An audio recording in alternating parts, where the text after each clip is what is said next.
আমি কিছুতেই ওই ছোটলোকটার সাথে এক টেবিলে খেতে পারবো না। হঠাৎ করে তার ব্যাপারে এমন কথা শুনে অপমানে মুখ থমথমে হয়ে উঠে মেঘের।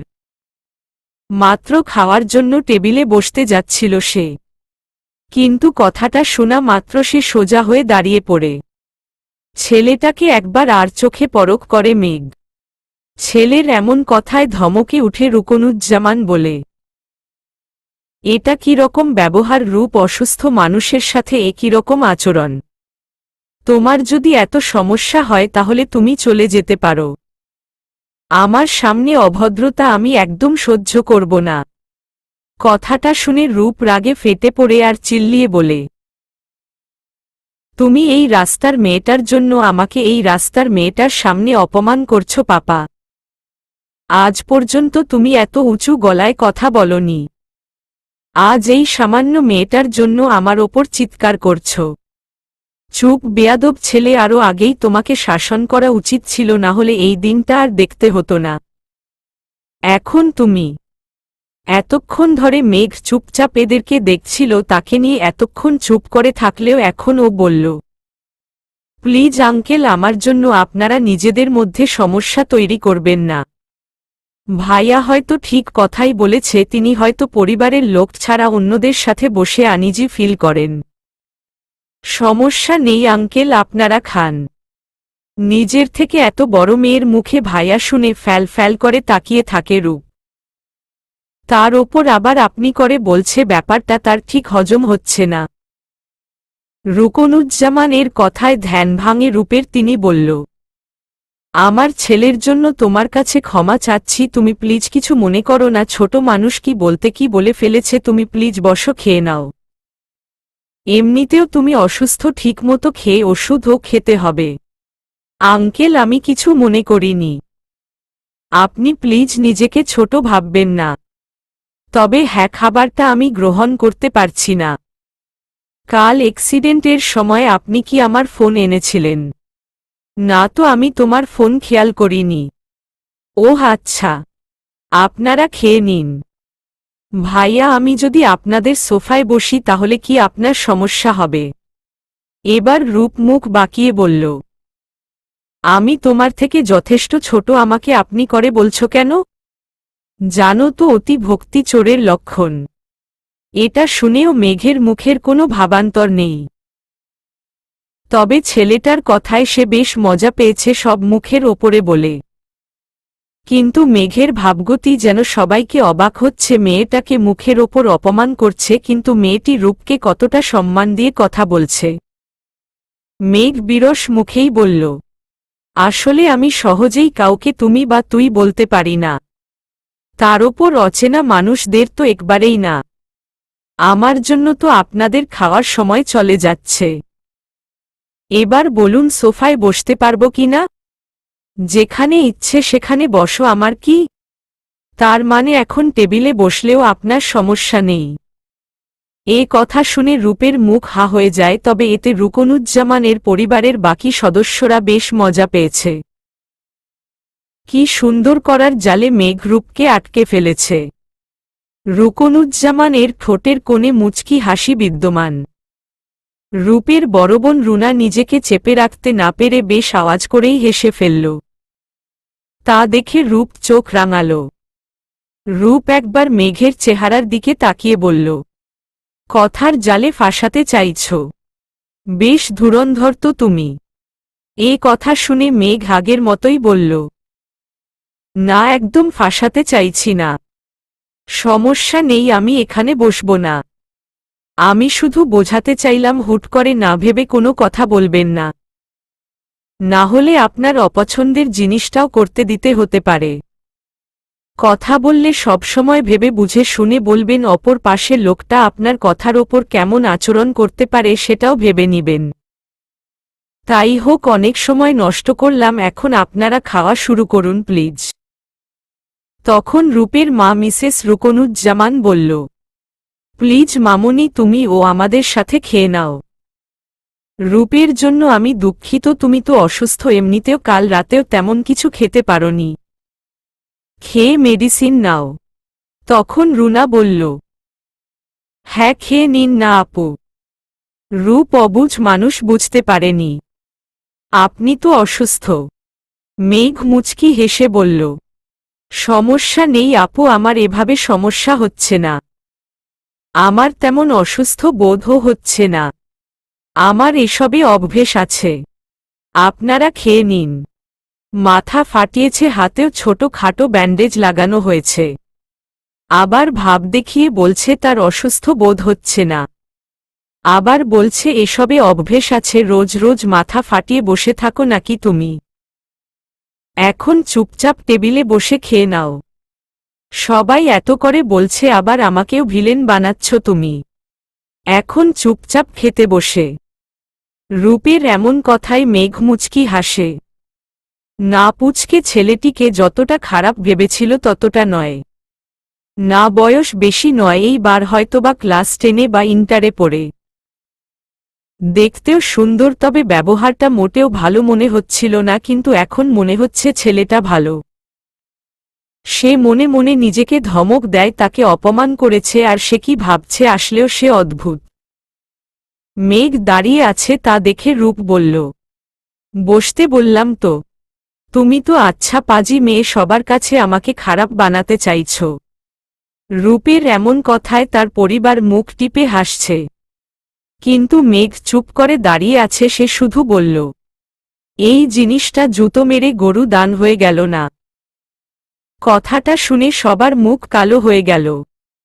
রূপের নিজেরও খারাপ লাগল। রূপ কিছু বলল না, মাথা নিচু করে নিল। সত্যিই মেয়েটাকে প্রথমে ওভাবে বলা উচিত হয়নি। দেখে তো খারাপ মনে হচ্ছে না। সবাই চুপ দেখে মেঘ আবারও বলল, আপনারা খান, আমি সোফায় বসছি। আঙ্কেল আপনার ফোনটা দিন, আব্বাকে একটা ফোন দি, বসে বোধহয় আমাকে খুঁজছে। কালকে বাড়িতে খবরও পাঠাতে পারিনি, চিন্তা করছে হয়তো। রুকনুজ্জামান বিনা বাক্যে বাম পকেটে থেকে ফোন দিয়ে দিল। সবাই বুঝতে পেরেছে মেঘ সবার সাথে নর্মালভাবে কথা বললেও তার আত্মসম্মান প্রখর। অপমান করে দুটো মিষ্টি কথায় সে তার অপমান ভুলে যায় না। তাই তো এখন খেল না, বোধ হয় এই বাড়িতে খাবেও না। ও ফোন নিয়ে সোফায় বসে কানে ফোন নিলে রূপ বলল, ফোন লাউড স্পিকারে দাও। বলা তো যায় না বাবার নাম করে। তোমার পার্টনারকে ফোন দিচ্ছ নাকি যে? দা। রুকনুজ্জামানের গাড়ির সামনে পড়ে আহত হয়ে তার বাড়িতে ঢুকে পড়েছি। দুপুরবেলা সবাইকে অজ্ঞান করে বাড়ির সব টাকা পয়সা নিয়ে চম্পট দেব। এ কথা শুনে মেঘের এতক্ষণকার নর্মাল লুকটা গায়েব হয়ে রাগে পরিণত হল। এখন খুব রাগ লাগছে। সে রাগটাকে দেখাতে চাইছিল না বলে এতক্ষণ ওরকম মুখ করেছিল। কারণ তার রাগটা ভয়ঙ্কর। সে কিছু বলবে তার আগেই ওপাশ থেকে হ্যালো হ্যালো কে শোনা যায়। সে ফোনটা নিয়ে নাম্বার ডায়াল করেছিল। রুকনুজ্জামান কিছু বলবেন তার আগে মেঘ ফোনটা লাউড স্পিকারে দিয়ে বলে, আসসালামু আলাইকুম আব্বা। ওপাশ থেকে একটা দীর্ঘশ্বাস নিয়ে কান্না ভেজা কণ্ঠ শোনা যায়।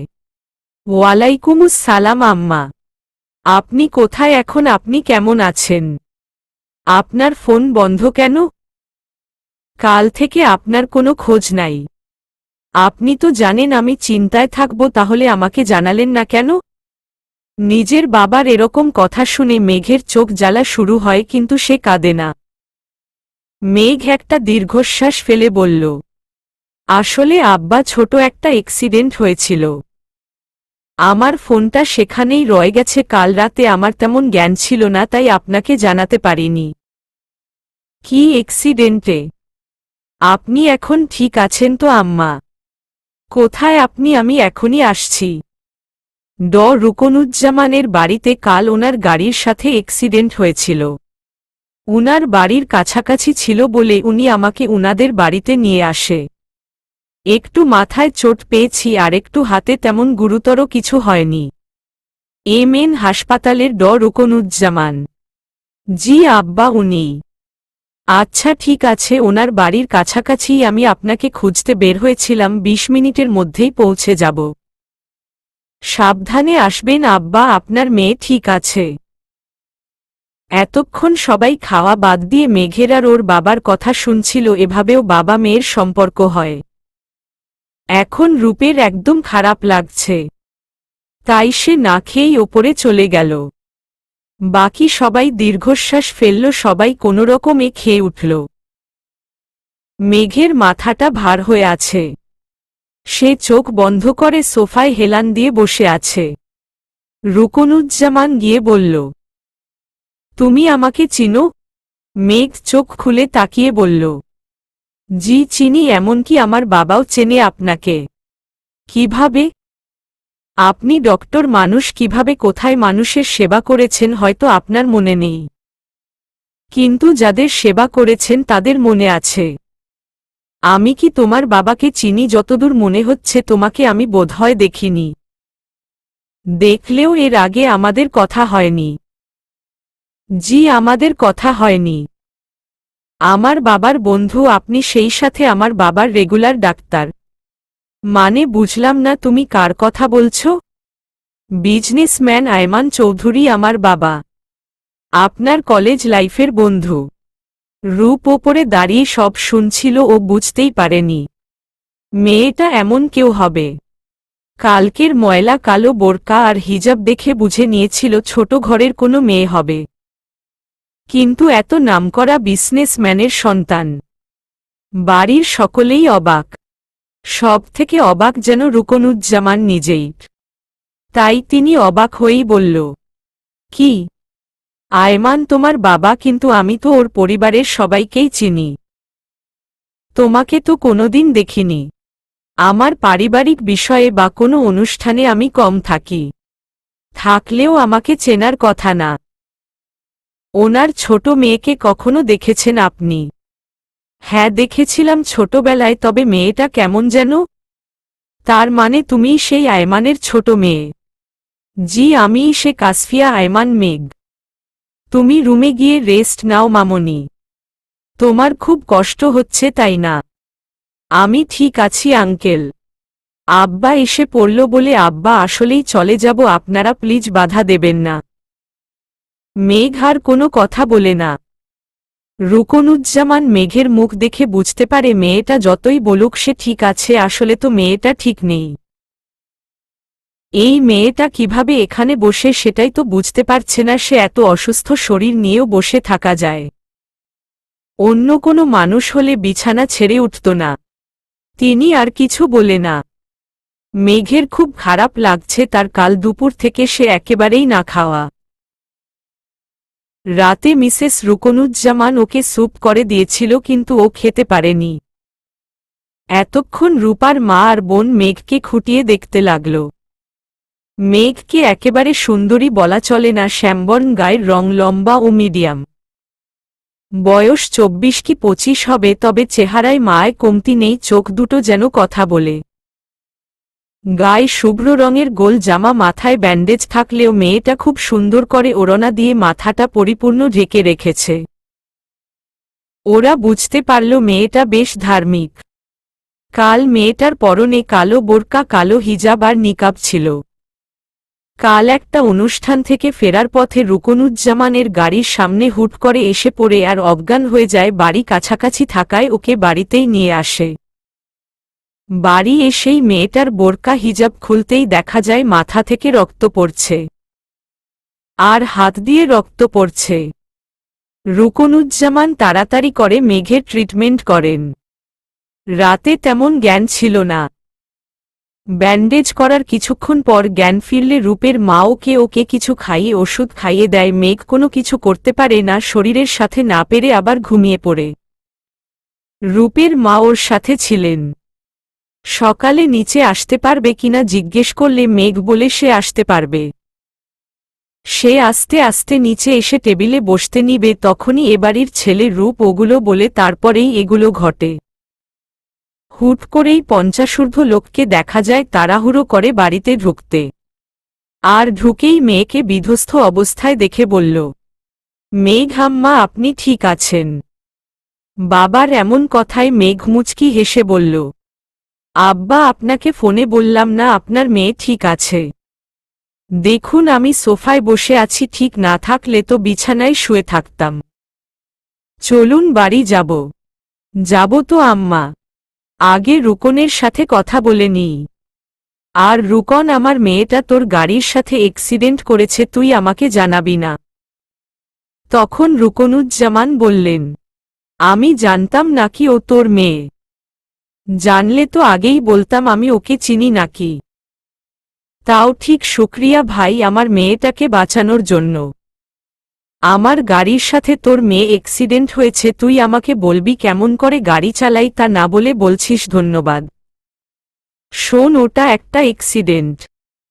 কোনো চালকই ইচ্ছে করে কাউকে আহত করে না।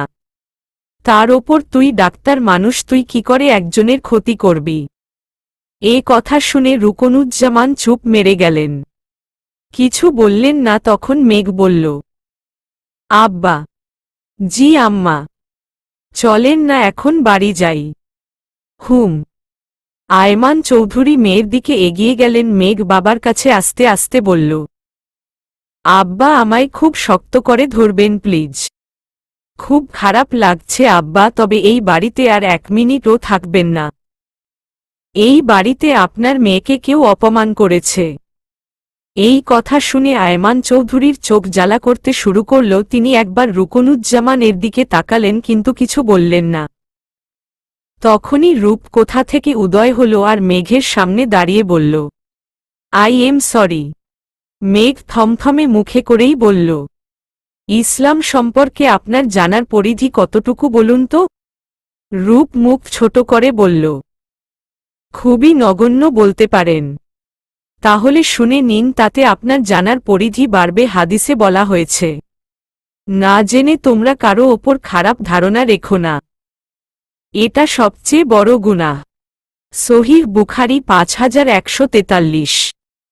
আরেকটা হাদিসে রাসূলুল্লাহ সাল্লাল্লাহু আলাইহি ওয়াসাল্লাম বলেছেন, তোমরা মন্দ ধারণা করা থেকে বিরত থাকো, কারণ মন্দ ধারণাই হচ্ছে সবথেকে বড় মিথ্যা। বুখারী 6066, মুসলিম 0263। আশা করি বুঝতে পেরেছেন। আপনি নিজেকে চিন্তাধারা পাল্টান ভাইয়া। মানুষের সবকিছুই তার চিন্তাধারার ওপর নির্ভর করে বলে আমি মনে করি। খারাপ লাগলে দুঃখিত। আসি, আল্লাহ হাফেজ। আব্বা চলুন। আয়মান চৌধুরী বুঝতে পারলেন এর সাথেই কিছু হয়েছে। তিনি সবার থেকে বিদায় নিয়ে মেয়েকে শক্ত করে ধরে নিয়ে চলে গেলেন। রুকনুজ্জামান কিছু বলবে তার আগেই রূপ বলল, কিছু বলো না পাপা, তোমার ছেলে মানছে সে ভুল করে ফেলেছে, এখন প্লিজ আমায় কিছু বলো না। I am sorry for everything, কিন্তু তুমিও তো জানো তোমার ছেলে এমনি এমনি কিছু করে না, কোনো কারণ নিশ্চয়ই আছে। তবে এখানে ওনার কোনো দোষ নেই, আমার বোঝার ভুল হয়েছে। আয়মান চৌধুরী মেঘকে নিয়ে বসতেই মেঘ বলল, আপনার কাঁধে একটু মাথা রাখি আব্বা? অবশ্যই আম্মা। আপনার কি খুব খারাপ লাগছে? হাসপাতালে যাব? মেঘ সম্মতি পেয়ে বাবার কাঁধে মাথা রেখে চোখ বুজে বলল, না আব্বা, হাসপাতালে না। আমার খুব ক্ষুধা লাগছে আব্বা, কাল দুপুরের পর তেমন কিছুই পেটে পড়েনি, শুধু কালকে রাতে শুধু একটু স্যুপ আর ওষুধ ছাড়া। এ কথা শুনে আয়মান চৌধুরীর চোখ থেকে এক ফোঁটা পানি গড়িয়ে পড়ল। এই মেয়েটা কখনো তার কাছে থেকে লুকায় না। তার মেয়েটার ক্ষুধা লাগছে অথচ সে আজ সকালে বাড়িতে বসে খেয়েছে সব স্বাভাবিক রাখতে। তার বুকটা ফেটে যাচ্ছে, সেই সাথে অপরাধ বোধ। তিনি ড্রাইভারকে বললেন, তাড়াতাড়ি কোনো একটা ভালো রেস্টুরেন্টের সামনে চলো, আমার আম্মার ক্ষুধা লাগছে। আপনি খেয়েছেন আব্বা? হুম খেয়েছি। নিজেকে অপরাধী ভাববেন না আব্বা। আমি জানি বাড়ির সবকিছু ঠিক রাখতেই আপনি সব স্বাভাবিকভাবে করেছেন। বাড়িতে কি বলেছেন আপনি? বলেছি আপনার ফ্ল্যাটে গিয়েছেন। বিশ্বাস করেছে সবাই, বিশ্বাস করলেই কি আর না করলেই কি? আর তাদের তো আমার উপস্থিতি নিয়ে তাদের কিছু যায় আসে না। আমি বাঁচলাম না মরলাম। কাল কি হয়েছিল আম্মা? কেউ আমার পিছু নিয়েছিল আব্বা, তবে বুঝতে পারিনি সে কোনো তরফের লোক। একটা সময় আমাকে ধাওয়া করলেই আমি দৌড়াতে থাকি আর হুট রুকনুজ্জামানের গাড়ির সাথে অ্যাক্সিডেন্ট হয়। আপনার কি মনে কোন দিকের হবে লোকটা? বুঝতে পারছি না। চারদিকে যেন মায়াজাল দিয়ে ঘেরা। আচ্ছা, আপনি আপাতত সব চিন্তা বাদ দিন। চুপ থেকে রেস্ট নিন। সেই জোকই আছে, বিকেলে ছুটতে হবে আবার। এই অসুস্থ শরীর নিয়ে কোথাও যাবেন না আপনি। ওহো, আসার সময় রুকনের থেকে ওষুধের কথা জানা হয়নি। একটা ফোন দিই? 1 মিনিট আব্বা, আপনাকে আমি ফোন দিয়েছিলাম, সেই নাম্বারটা আপনার ফোনে সেভ করা ছিল? কই না তো, আমি আপনার কথা শুনে বুঝতে পেরেছি যে আপনি। আর আপনার কথা শুনেই বুঝতে পারলাম আপনি ওর বাড়িতে। কিন্তু রুকনের নাম্বার তো আমার ফোনে সেভ করা আছে। ওকে আব্বা, যা বোঝার বোঝা হয়ে গেছে। আপনার নাম্বার ও তার ফোনে ছিল না। আপনাকে ওনার থেকে ওষুধের ব্যাপারে জানতে হবে না, আমরা একটা হাসপাতালে গিয়ে ওখান থেকে ডক্টর দেখিয়ে ওষুধ নিব। হঠাৎ এরকম কেন বলছেন আম্মা? আপনি তো হাসপাতালে যেতে বারণ করলেন। এর পেছনে কি কোনো কারণ আছে আম্মা? কারণ তো আছেই আব্বা, আপনাকে পরে বলবো। স্যার, রেস্টুরেন্ট এসে গেছে। ড্রিভারের কথায় মেঘ চোখ খুলে বলে, আব্বা আগে খেয়ে নিই, তারপর মগজটাকে আরেকটু ধোলাই করতে হবে। আয়মান চৌধুরী আর কিছু বললেন না, মেয়েকে ধরে রেস্টুরেন্টে গিয়ে খাইয়ে দিলেন। খাওয়া শেষে গাড়িতে এসে বসল, তারপর হাসপাতাল থেকে ডক্টর দেখিয়ে ওষুধ নিয়ে খেল। মেঘ গাড়িতে এসে বসে বলল, আব্বা, যেখানে আমার অ্যাক্সিডেন্ট হয়েছিল সেখানে চলেন তো, সামনে গিয়ে বাদিকে একটা ফাঁকা রাস্তা আছে সেখানে। ওখানে গিয়ে কি করবেন? ওখানে আমার মোবাইল আর ব্যাগ পড়ে আছে, হয়তো ওখানে মানুষের আনাগোনা কম, চলেন তো গিয়ে দেখি আছে কি না, তার থেকে বড় কথা কিছু পরিষ্কার হওয়ার আছে। আচ্ছা ঠিক আছে। মেঘরা ওখানে গেল, দেখল ব্যাগ আর ফোনটা ওখানেই পড়ে আছে আর জায়গাটা বেশ নির্জন। এখানে গাড়িও খুব একটা চলে না। যা বোঝার বুঝে গেল। ওরা সেগুলো নিয়ে বাড়ি গেল। বাড়িতে ঢুকতেই একজনের কথা শুনে মেঘ আর ওর বাবা দাঁড়িয়ে পড়ল। ওই যে জমিদার কন্যা এসে পড়েছে, কখন বাড়ি যায় কখন আসে তার কোনো ঠিক ঠিকানা থাকে না। এত নির্লজ্জ বেহায়া মেয়ে দেখিনি জীবনে। বলি, মেয়ে কি বাড়িতে শুধু সেই নাকি যে তার জন্য আলাদা ফ্ল্যাট কিনতে হবে আর বলা নাই কওয়া নাই সেখানে গিয়ে থাকতে হবে? ও বাবা, আবার দেখি মাথা আর হাত ও ফাটিয়ে এসেছ, তার মানে মারপিট করেছ বুঝি? অবশ্য এর থেকে ভালো কিছু আশা করাও অন্যায়। আমি বুঝি না এই মেয়ের ওপর তোমার এত আদিক্ষেতা কিসের? এ কথা শুনে আয়মান চৌধুরী বলল, চুপ থাক আয়না, না হলে খারাপ হয়ে যাবে। বোন বলে ভাবিস না সবসময় তোকে ছেড়ে দিব। আমার ইচ্ছে হয়েছে, আমি আমার মেয়েকে ফ্ল্যাট কিনে দিয়েছি, তোর যদি ইচ্ছে হয় তোর মেয়েকে কিনে দে না। আমার তো মনে হয় না আমার বোনের বিয়ে কোনো ফকিরের সাথে দিয়েছি। আমার মেয়ে, আমি তা ইচ্ছে তাই করব, তোর তাতে কি? আর এখন আমি তর্ক করতে চাইছি না, মেঘ অসুস্থ। মেঘ আম্মা চলেন, ওপরে চলেন। অপমানে আয়না চৌধুরী চুপ মেরে গেলেন। তখন মেঘের মা মাইমুনা চৌধুরী বললেন, আজ অফিসে যাওনি? না যাওয়ার পথে শুনলাম মেঘ অ্যাক্সিডেন্ট করেছে, তাই ওকে বাড়ি নিয়ে এলাম। মেঘ এতক্ষণ শক্ত মুখে দাঁড়িয়েছিল। মায়ের দিকেও একবার পরখ করে নিয়েছে, এ কেমন মা? চোখটা জ্বালা করছে। বাড়িতে এখন তেমন কেউ নেই, সবাই সবার কাজে বেরিয়েছে। ওর মা, চাচি আর ওর ছোট ফুফু এসেছেন কিছুদিন ধরে। মেঘ বলল, আব্বা, আমি রুমে গেলাম, আপনি বরং এখন অফিসে যান। আমি ওপরে দিয়ে আসি। আমি পারবো আব্বা। মেঘ আস্তে আস্তে হাঁটা ধরল। মেঘের মা একদৃষ্টিতে মেয়েকে দেখছেন। হাজার হোক মা, তো মেয়ের এই অবস্থা দেখে খারাপ লাগছে, কিন্তু এগুচ্ছে না।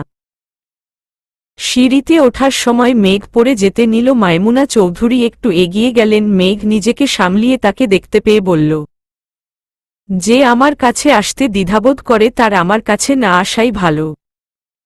মেঘ তাড়াতাড়ি করে ওপরে উঠে গেল। আয়মান চৌধুরী সব দেখেও কিছু বলল না। এই বাড়ির অন্য সবার সাথে মেঘের সম্পর্কের সমীকরণ সে আজও বুঝতে পারেনি। মেঘ রুমে গিয়েই শুয়ে পড়ল। শরীরটা একটু বেশিই খারাপ, বুঝতে পারছে আজকে এত খারাপ লাগছে কেন। এর আগেও বেশ কয়েকবার আহত হয়েছে, এত খারাপ লাগেনি। শরীর খারাপ নাকি মন খারাপ? ফোনটা অন করতেই কয়েকটা মেসেজ চোখে পড়ল মেঘের ও বিড়বিড় করে বলল, এত ভালোবাসা দিয়ে কি হবে? নিজের পরিবারেই কাছেই তো পরাজিত সৈনিক আমি। দুপুরে মেঘ খেয়েছে মায়মুনা? আয়মান চৌধুরীর প্রশ্নে মায়মুনা চৌধুরী একটু অপ্রস্তুত হন। তিনি বলল, আমি জানি না, আমি তো একটু খারাপ লাগছিল বলে ঘুমিয়ে গিয়েছিলাম। কেমন মা, তুমি অসুস্থ মেয়ের খবর নিতে পারোনি? একদম সস্তা এক্সকিউজ আমাকে দেবে না। আসলে তো তুমি ওর খবর নেওয়ার প্রয়োজন বোধ করনি। এবার তুমি বেশি বলছো আয়মান। আমি বেশি বলছি না একদম। আমি একদম ঠিক বলছি। আহা, খাবার টেবিলে তোমরা ঝগড়া করছো কেন? বাবা, তুমি তো জানো আপুর ব্যাপারে এ বাড়ির কারো কোনো আগ্রহ নেই, তাহলে বলছো কেন? জানে না মানে আপু খায়নি? তার আগে আমাদের দেখা উচিত আপু ঠিক আছে নাকি, জ্বর আসেনি তো আবার? তুমি না বললে আপু অসুস্থ? কি হয়েছে, আপুর জ্বর এসেছে নাকি? ছেলে আজানের কথায় আয়মান চৌধুরী মাথা নাড়ায়, খুব একটা ভুল কিছু বলেনি। বাকিরা সবাই নীরব দর্শকের ভূমিকা পালন করছে। তিনি বললেন, কেন, তোমায় কেউ কিছু জানায়নি? না তো। মেঘের এক্সিডেন্ট হয়েছে, মাথায় আর হাতে চোট পেয়েছে। কি আপু এক্সিডেন্ট করেছে? তুমি বসো, সবার সাথে খাও, আমি দেখি মেঘ কি করে। আর মায়মুনা, 5 মিনিট পর মেঘের আর আমার খাবার মেঘের ঘরে পাঠিয়ে দিও। তখন আয়না চৌধুরী বলল, তুমি এখন মেঘের জন্য খাবার টেবিল থেকে চলে যাচ্ছ, যেখানে কিনা তোমার পরিবার রয়েছে। মেঘ ও আমার মেয়ে, আমার পরিবার, আমার আম্মা। তোমাদের সমস্যা কোথায়? তোমরা খাও না? বলেই আয়মান চৌধুরী ওপরে উঠতে নিলেন, তখন আজান বলল, মা, তোমার কি আপুর জন্য একটুও খারাপ লাগে না? তোমারই তো সন্তান আপু, একটু কি তাকে ভালোবাসা যায় না? তখন মায়মুনা চৌধুরী রেগে বললেন, না, ভালোবাসা যায় না, কোনো খুনিকে ভালোবাসা যায় না। যে কিলার। এখন কথা না বলে চুপচাপ খেয়ে নাও। আর যদি তোমার ও তোমার বাবার মতো ওকে নিয়ে আদিক্ষেতা করতে ইচ্ছে হয় তাহলে তুমিও যেতে পারো। এ কথা শুনে আয়মান চৌধুরী বিড়বিড় করে বললেন, মায়মুনা, এত অবহেলা করছো তো মেয়েটাকে, একদিন এই মেয়েটার জন্য প্রচুর কাঁদবে তুমি। আমার কথা মিলিয়ে নিও। আর কি বললে? যে কিলার? নো মাইমুনা, নো, যে নট কিলার, যে। আয়মান চৌধুরী তাড়াতাড়ি ওপরে চলে গেলেন। আর সবাই চুপচাপ খাবার খেতে লাগল। দুপুরে সবাই খেতে বসেছিল। অফিসে কাজ কম থাকায় তিনি বাড়িতেই লাঞ্চ করতে এসেছে, আর এর মেয়ের খোঁজ করতেই এসব। আয়মান চৌধুরীরা 2 ভাই 2 বোন। মা বাবাট গত হয়েছে মেঘ ছোট থাকতে। আয়মান চৌধুরী বড়, তার স্ত্রী মায়মুনা চৌধুরী, তাদের 3 সন্তান, বড় মুঞ্জেরিন চৌধুরী, ডাকনাম মুন। মেঘের থেকে 3 বছরের বড় পড়াশোনা শেষ, কয়েকদিন পরেই তার বিয়ে, এমনিতে অনেক আগেই আকদ হয়েছিল। তারপর কাসফিয়া। আয়মান মেঘ কয়েক মাস হল পড়াশোনা শেষ, কি করে সেটা ওর বাবা ছাড়া পরিবারের আর কেউ জানে না। শুধু জানে ওর পড়াশোনা শেষ। আর ওদের ছোট ভাই আজান চৌধুরী এইবার ক্লাস 8-এ পড়ে। মেঘের অনেক আদরের, সে যদিও তেমনভাবে কাছে পায় না।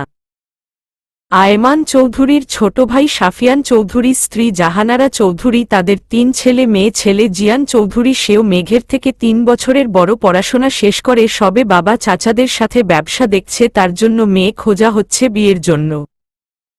তারপর বড় মেয়ে জায়মা চৌধুরী, মেঘের থেকে 5 বছরের বড়, বিয়ে হয়েছে 2 বছর হল। তারপর ছোট মেয়ে শিফা চৌধুরী এইবার অনার্স প্রথম বর্ষে ভর্তি হয়েছে। আয়মান চৌধুরীর বড় বোন আশা চৌধুরী আর ছোট বোন আয়না চৌধুরী। এদের পরিবার নিয়ে পরে জানানো হবে। মেঘের রুমটা পুরো অন্ধকার হয়ে আছে, বোধহয় ঘুমাচ্ছে। আয়মান চৌধুরী লাইট অন করলেন। সত্যি মেয়েটা কাঁথা মুড়ে দিয়ে শুয়ে আছে। তিনি গিয়ে মেঘের কপাল চেক করলেন, হালকা জ্বর এসেছে। বাবার হাতের স্পর্শে মেঘ বলল, আব্বা লাইটটা অফ করে দেন, আমি আরেকটু ঘুমাবো। আপনি কি করে জানলেন যে আমি এসেছি? আপনি ছাড়া এবাড়ির লোকের আমার ঘরে যাতায়াত কম, তাছাড়া আপনার স্পর্শ আমি ভালো করেই চিনি। আচ্ছা ঠিক আছে, আপনি এখন উঠুন, খেয়ে নিন। দুপুরে ওষুধ আছে, আর ওষুধ না খেলে সুস্থ হবেন কিভাবে? খেতে ইচ্ছে করছে না আব্বা। বেশি খারাপ লাগছে নাকি আম্মা? না, বেশি খারাপ লাগছে না, কিন্তু এখন উঠতে ইচ্ছে করছে না। আপনি হেলান দিয়ে বসুন, আমি খাইয়ে দেব। আব্বা আপনি কি ভুলে গেলেন? আবু জুহাইফা থেকে বর্ণিত রাসূলুল্লাহ সাল্লাল্লাহু আলাইহি ওয়াসাল্লাম বলেন, আমি কখনো হেলান দিয়ে আহার করি না। সহিহ বুখারী 5392। এর দ্বারা আমরা কি বুঝি বলুন তো? তিনি হেলান দিয়ে খাবার খেতে নিষেধ করেছেন। তবে অসুস্থ ব্যক্তিদের বিষয়টা আলাদা। আমি এখন এতটাও অসুস্থ নই যে হেলান দিয়ে খেতে হবে। আমি ভালোভাবে বসছি, আপনি না হয় খাইয়ে দেবেন। সরি আম্মা, বুঝতে পেরেছি। আমি তো ভাবলাম আপনি বেশ অসুস্থ, তাই বললাম। সমস্যা নেই আব্বা। বাড়ির সকলে খেয়েছে? খাচ্ছে সবাই এখন টেবিলে। তাহলে আপনি আবার তাদের ছেড়ে আমার কাছে আসলেন কেন? পরিবারের সবার সাথে খেতে পারতেন। সবার সাথে খেতে পারাও আলাদা তৃপ্তি দেয়, কিন্তু আমার তো মনে হলো আপনার সাথে খেলে আমি বেশি তৃপ্তি পাব। তাছাড়া আমার আম্মা কি একা একা খাবে নাকি? অবশ্য আমি না আসলে আপনি দুপুরে খেতেন কি না সন্দেহ। আপনিও আর নিচে যেতেন না, আর কেউ আপনার খবর নিতে আসত না। বাদ দিন না আব্বা, তাদের কত কাজ, সব কাজ ছেড়ে সবাই আমার পেছনে পড়ে থাকবে নাকি? তাছাড়া একদম ভালো মানুষই দেখাবেন না আমায়। আচ্ছা ঠিক আছে, আপনি বসুন, আমি হাত মুখ ধুয়ে আসছি। মেঘ ওয়াশরুমে চলে গেল। তখনই মায়মুনা চৌধুরী এলেন খাবার নিয়ে আর বললেন, তোমার মেয়ে আবার কোথায় গেল? ওয়াশরুমে গেছে। ওহ আচ্ছা, শরীর এখন কেমন? যার শরীর তাকেই জিজ্ঞেস করো না, এখনই এসে পড়বে। আচ্ছা আমি যাই, তোমরা খেয়ে নিও। আর হ্যাঁ, তোমার মেয়েকে একটু সাবধানে চলাফেরা করতে বলতে পারো না? তুমি নিজেও তো বলতে পারো, আমি তো সবসময় বাড়ি বাড়ি থাকি না। এ কথা শুনে মায়মুনা চৌধুরী চুপ মেরে গেলেন। উনি কিছু না বলে চলে যেতে নিবে, তখনই মেঘ বের হয়ে ওনাকে দেখে বলল, মা। কথাটা শুনে তার পা আপনা আপনি থেমে গেল। তিনি পেছন দিকে তাকালেন। মেঘকে এই অবস্থায় দেখে বুকটা চমকে উঠলেও মুখের ভাবান্তর নেই। তিনি বললেন, তোমার বাবা খাবার দিতে বলেছিল 5 মিনিট পর, তাই খাবার দিতে এসেছিলাম। এই কথা শুনে মেঘ একটু এগিয়ে বলল, মা আপনি কি এখন ব্যস্ত? কেন? তাহলে একটু বসুন না, আমাদের সাথে একসাথে খান। নিচে তো বোধহয় সবার খাওয়া শেষ। চাচিও তো সবার সাথে খায়, শুধু আপনি পড়ে খান। এই কথা শুনে মায়মুনা চৌধুরীর ভালো লাগলো কিনা বোঝা গেল না। তিনি মুখে বললেন, এখানে বসে কি তোমাদের বাপ মেয়ের আদিক্ষেতা দেখব আমি? আমি খেয়ে নিব, তোমরা খাও আর দেখে শুনে চলতে পারো না। অবশ্য তোমার দ্বারা কখনো কি ভালো কিছু হয়েছে? যা হয়েছে খারাপই হয়েছে। বলেই তিনি চলে গেলেন। মেঘ বিছানায় বসল আর বলল, আব্বা নিন, শুরু করুন। খারাপ লাগলো না? একটা সময় লাগতো, এখন লাগে না। তবে দেখলেন তো, এত কথার মাঝে আমাকে সাবধানে চলাফেরার কথাও বলে গেল। বাকি রইল খারাপ লাগার কথা। এখন এরকম কথায় না খেয়ে থাকতে বলেন নাকি আপনার ছোট বোনের মতো?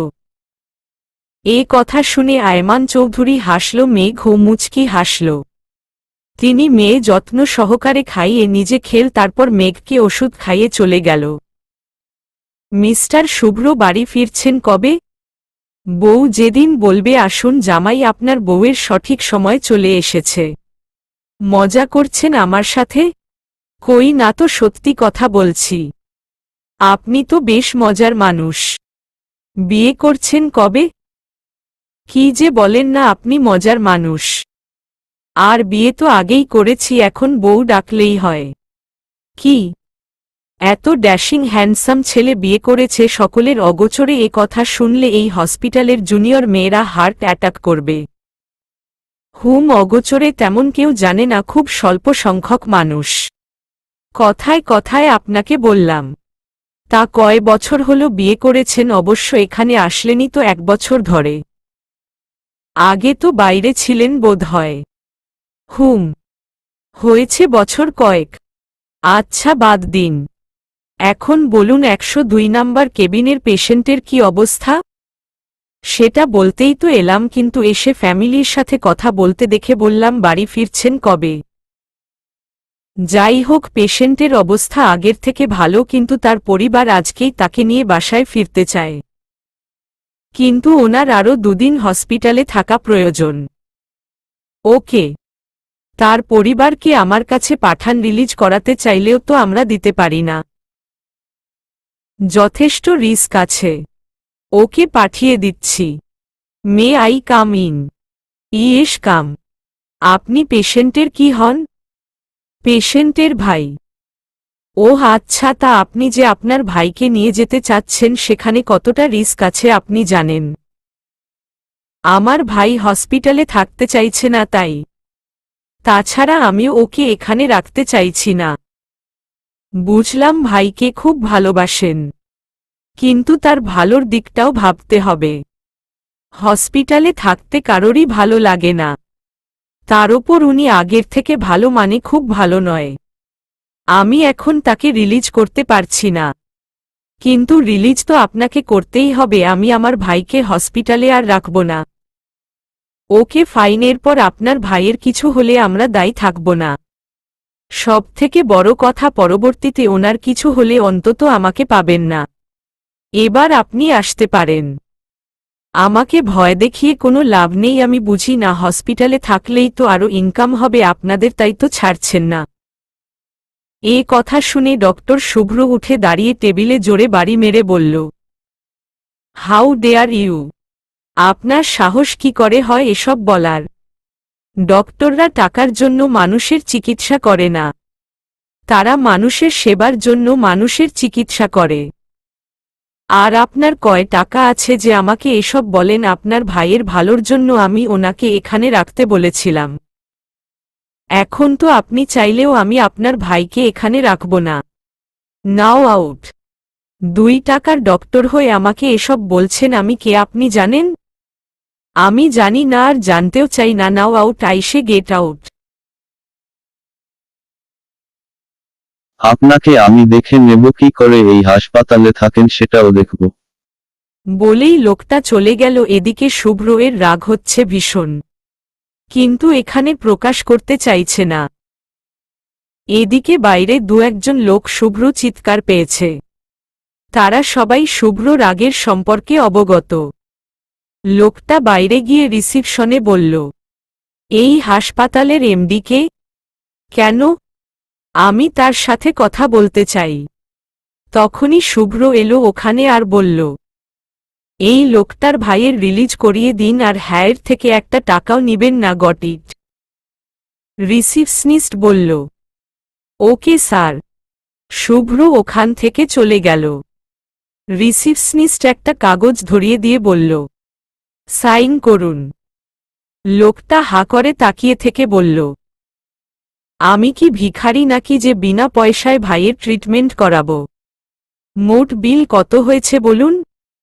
সরি স্যার, স্যার যখন বলেছে টাকা নিবেন না মানে নিবেন না।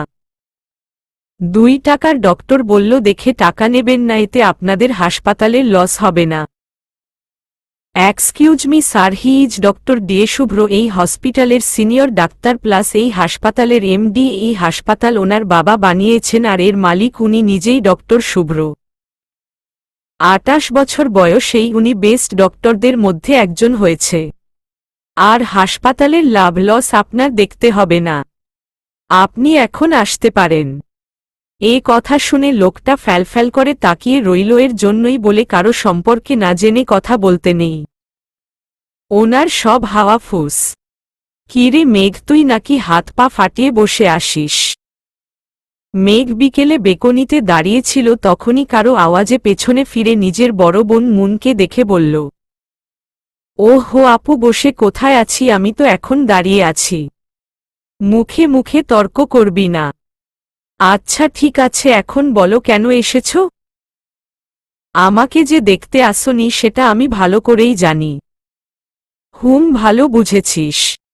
এখন কেমন আছিস? আলহামদুলিল্লাহ ভালো আছি। তোর বিকাশ থেকে আমাকে 500 টাকা দে, ফোনে রিচার্জ করব, ব্যালেন্স শেষ। তোর দুলাভাইকে ফোন দিতে হবে। দুলাভাইকে বলো না, আমাকে কেন বলছো? আরে সবসময় তো তোর দুলাভাই দেয়, আজ না হয় আমিই দিলাম। আজ কি যে তোমার দিতে হবে? তুই বেশি বুঝিস, দিতে বললাম তাই দে না।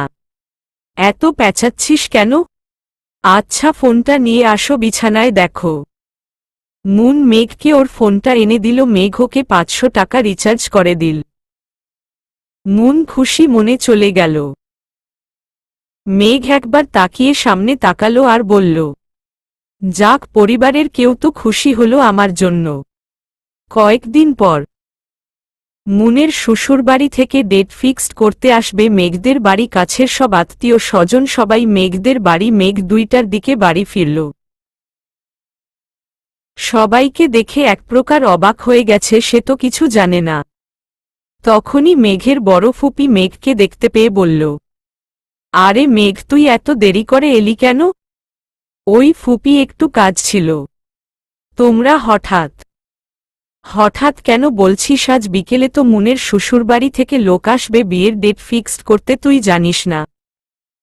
তখন মেঘ ছোট করে বলল, ওহ আচ্ছা আচ্ছা, আমি রুমে যাই, খুব টায়ার্ড লাগছে। মেঘ কোনোরকম কথা কাটিয়ে ওপরে যেতে নিল। আজকের দিন সম্পর্কে ওর ধারণা নেই। ওর বাবাও কিছু বলেনি, হয়তো মাথা থেকে বেরিয়ে গেছে, বলা হয়ে ওঠেনি। মেঘের সাথে মেঘের কাজিনদের ও তেমন কোনো সম্পর্ক নেই। মূলত মেঘই চায়নি। মাঝে আজানের সাথে মেঘের দেখা হলো। আজান মেঘকে দেখেই বলল, আপু, তোমার ব্যাগে চকলেট আছে? না তো, কেন? খেতে ইচ্ছে করছে, তোমার কাছে তো সব সময় থাকে। আচ্ছা রুমে আয়, রুমে আছে। তখনই ওর মা ওখানে এসে বলল, আজান, তোর বোনকে বলে দে আজ যেন ভালো একটা ড্রেস পরে আর আজ যেন নিচে যায়। ভং ধরে যেন রুমে বসে না থাকে। এমনিতে তো কোনো অনুষ্ঠানে বের হতে দেখা যায় না। আপনারা চান না তাই কোনো অনুষ্ঠানে থাকি না। আপনাদের মতে শুভ অনুষ্ঠানে আমি থাকলে জাগবে যত প্রকার কুসংস্কার। আমি আসব, তবে রেডি হতে হবে কেন? আজ আপুর শ্বশুরবাড়ি থেকে ডেট ফিক্সড করতে আসবে, আমাকে দেখতে না। বড্ড বেশি কথা বলো তুমি। যা বলছি তাই করবে। এমনিতে আমি তোমায় কিছু বলি না বলে তোমার ভালো লাগে না, এখন বলছি যখন, সমস্যা কোথায়? কোনো সমস্যা নেই আজান, চল। মেঘ আজানকে নিয়ে হাঁটা ধরল। মায়মুনা চৌধুরী ওদের যাওয়ার দিকে তাকিয়ে দীর্ঘশ্বাস ফেলে নিজের কাজে যেতে লাগল। মেঘের রুমের আগে মুনের রুম, সেখানে মুনকে সাজানো হচ্ছে। সবাই হাসি মজা করছে। মেঘ আজানকে নিয়ে ভেতরে ঢুকল। ওকে দেখে সবাই চুপ হয়ে গেল। ওখানে মেঘের কাকাতো ফুফাতো বোনরা সবাই আছে। মুন আয়নায় মেঘকে দেখে বলল, কিরে মেঘ, তুই আমার রুমে? আমার রুমেই যাচ্ছিলাম, এমনি এলাম। ওহ আচ্ছা, এখন ফিরলি বুঝি, এখনো বোরকা হিজাব খুলিসনি? আজানকে পেলি কোথায়? ও আমার রুমে ভাবা যায়। এখন এলাম। আজান আমার রুমে যাচ্ছিল তাই আমার সাথে এলো। ওহ, আমায় কেমন লাগছে? মাশাআল্লাহ, অনেক সুন্দর। আচ্ছা যাই তাহলে। তো মাই ডিয়ার লেডিস কাজিন মহল, আপনারা কেমন আছেন? তখন মেঘের বড় ফুপির মেয়ে শায়লা বলল, আলহামদুলিল্লাহ ভালো পিচ্চি, তুই কেমন আছিস? এই তো আলহামদুলিল্লাহ ভালো। আর আপু, তুমি আমাকে একদম পিচ্চি বলবে না। এত বড় মেয়েকে পিচ্চি বললে সব পিচ্চিরা লজ্জা পাবে। যাই হোক, তোমরা থাকো, আমি গেলাম। আমি তো পিচ্চিই বলবো। আর মেঘ, আজ ও কি নিচে নামবি না? নামবো তো, আজ যে আমার আম্মাজান আমাকে নিচে যেতে বলেছে। আচ্ছা গেলাম, থাকো তোমরা। তখন মেঘের কাকাতো বোন শিফা বলল, নিচে যখন যাবে তাহলে একটু সেজেগুজে যেও, না হলে তো তোমাকে একদম কালো লাগবে। তা দেখে আবার কেউ না বলে তুমি এই বাড়ির মেয়ে না, কারণ আমাদের বাড়ির মধ্যে তুমিই হচ্ছ যে নাকি কালো। তখন শায়লা বলল, এই শিফা একদম চুপ কর, বড়দের সাথে কিভাবে কথা বলতে হয় শিখিসনি। আর হ্যাঁ, ও কালো না, বুঝলি, তোর ওই ফ্যাটফ্যাটে সাদার থেকে আমার শ্যামবর্ণ মেঘ ঢের সুন্দর। কি সুন্দর মায়াবী চেহারা, তোকে দেখতেই তো পল্টি মুরগি লাগে। একদম মেঘের ব্যাপারে কথা বলবি না। এ কথা শুনে সবাই মুখ টিপে হাসল, আজান বেশ জোরেই হাসল। শিফা অপমানে চুপ করে রইল। তখন মেঘ বলল, আহা আপু, কি দরকার ছিল? আর সত্যি তো এবারই সবথেকে কালো আমি। আচ্ছা বাদ দাও, তুমি শুধু শুধু ওকে বলছ। একদম নিজেকে ছোট করবি না। আমি ছোট করছি না, জাস্ট এমনিই বললাম। বাকি রইল কারো কথায় নিজেকে ছোট করা, ওটা আমি কখনোই করি না। আমার এই আমি ভীষণ পছন্দের, বুঝতে পারলে? তাছাড়া আল্লাহ তাআলা আল কুরআনে বলেছে, নিশ্চয় আমি মানুষকে সৃষ্টি করেছি শ্রেষ্ঠতম সুন্দর আকৃতিতে। সূরা ৩ আয়াত ৪। কথা হলো আমি যেমন তেমনই সুন্দর, আল্লাহ আমাকে যেভাবে সৃষ্টি করেছেন আমি ওইভাবেই সুন্দর। আমি অসুন্দর নই। তাহলে আমি কেন ছোট করব নিজেকে? ছোট করা মানে রবের ওপর অসন্তোষ প্রকাশ করা, যা আমার পক্ষে করা সম্ভব নয়। আলহামদুলিল্লাহ, আল্লাহ তাআলা আমাকে এই সৃষ্টিকুলে শ্রেষ্ঠ জীব তথা আশরাফুল মাখলুকাত হিসেবে পৃথিবীতে পাঠিয়েছেন। এই জন্যই আমার পিচ্চিকে আমি এত ভালোবাসি, বুঝলি? আর শিফা, এরপর থেকে যেন মেঘের ব্যাপারে কিছু না শুনি। আচ্ছা তোমরা থাকো, আসছি, ফ্রেশ হব, গরম লাগছে। বলেই মেঘ আজানকে নিয়ে চলে গেল। বাবার আত্মীয়দের মধ্যে দুইজন কাজিন যারা নাকি মেঘের খেয়াল রাখে, আদর করে, তারা হল শায়লা আর জায়মা। জায়মা এখনো আসেনি। রুমে গিয়ে মেঘ বলল, ওই যে ওই ড্রয়ারে চকলেট আছে, তোর যতগুলো ইচ্ছে নিয়ে নে, আমি ফ্রেশ হয়ে আসি। আচ্ছা। আজান ড্রয়ার খুলে দেখল অনেক রকমের অনেকগুলো চকলেট। ও সেখান থেকে ৩টি চকলেট নিল, আর একটা ছিঁড়ে খেতে লাগল। মেঘ হাসতেই আজান বলল, আপু তুমি এতগুলো চকলেট এখানে রেখেছ কেন? ফ্রিজে রাখতে নষ্ট হয়ে যাবে না? আসলে ওগুলো কাল এনেছি, আজ একজনকে দেওয়ার কথা ছিল, মনে নেই, নিয়ে যেতে বিকেলে পার্সেল করে পাঠিয়ে দিতে হবে, না হলে মশাই আমার ওপর রাগ করবে। কে রাগ করবে? কিছু না, তোর জানতে হবে না, তুই চকলেট খা। আপু বাবার পক্ষ থেকে সরি। কেন? বাবার এখন অফিসে খুব চাপ চলছে, এদিকে আপুর শ্বশুরবাড়ি থেকে লোক আসবে, সেটা বলতে ভুলে গেছে। তুমি আবার বাবার ওপর অভিমান করো না। ঠিক আছে, তা এটা বলতে কে বলেছে? বাবা বলেছে তোমাকে বলে দিতে। ওহ আচ্ছা, আমি কিছুই মনে করিনি। আব্বা কোথায়? এখন আসার পর দেখলাম না। অফিসে ওনারা আসার আগে চলে আসবে। ওহ আচ্ছা। আপু। তোমাকে মা এত অবহেলা করে কেন? এটা শুনে মেঘ চুপ হয়ে যায়। কিছুক্ষণ পর বলে, সময় হলে সব জানতে পারবি, শুধু এটা জেনে রাখিস আমার মাও আমাকে একসময় খুব ভালোবাসতো, এখনো বাসে, কিন্তু প্রকাশ করে না, বুঝলি? এখন তুই যা, আর বড় ফুপিকে বল আমার খাবারটা ওপরে পাঠিয়ে দিতে, নিচে অনেক লোক। ঠিক আছে। বলেই আজান চলে যায়। তখনই মেঘের ফোনে একটা মেসেজ আসে, তা দেখে ও কিছুটা অবাক হয়। I am back in your life honey, get ready, see you very soon. তখনই ও নাম্বারটা নিয়ে ল্যাপটপে কি যেন করে, কিছুক্ষণ পর কিছু একটা দেখে ও বাঁকা হেসে বলল, I am waiting for you mister M. চলবে।